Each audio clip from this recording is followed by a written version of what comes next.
तर भरपूर महिलांना केस गळतीचा त्रास असतो आणि त्यासाठी विविध मेडिकेशन, PRP अशा पद्धतीने थेरपी केली जाते. पण कधी-कधी ह्या थेरपीज किंवा जे काही मेडिसिन्स असतील त्याचे रिझल्ट जसे पाहिजे तसे येत नाहीत. तर अशा पेशंटसाठी आम्ही हेअर ट्रान्सप्लांट करतो.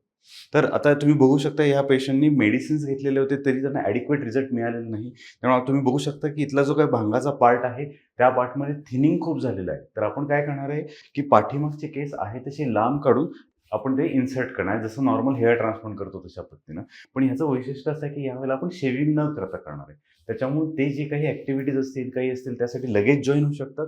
त्याबरोबरच त्यांना शेव्हिंग न करल्यामुळे त्यांचा लूक आहे तसा मेंटेन ठेवतात.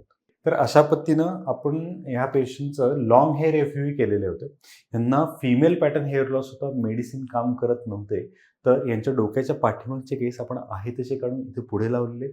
तुम्ही बघू शकता, की हा जो काही रिजन आहे, या रिजनमध्ये आपण केस लावलेले आहेत. त्यांची आत्ता पोस्ट ऑफ डे 7 आहे आणि इथं तुम्हाला खपली दिसते. साधारण पुढच्या 7 ते 10 दिवसामध्ये ही पण खपली निघून जाईल आणि केस आहे तसे राहतील. तर अशाच पद्धतीने जर तुम्हाला फिमेल पॅटर्न हेअर लॉस आहे आणि तुम्हाला हेअर ट्रान्सप्लांट करून घ्यायचं असेल आणि शेव्हिंग करायचं नसेल, तर निर्मिती कॉस्मेटिक सर्जरी सेंटर या सांगली आणि कोल्हापूर सेंटरला जरूर व्हिजिट करा.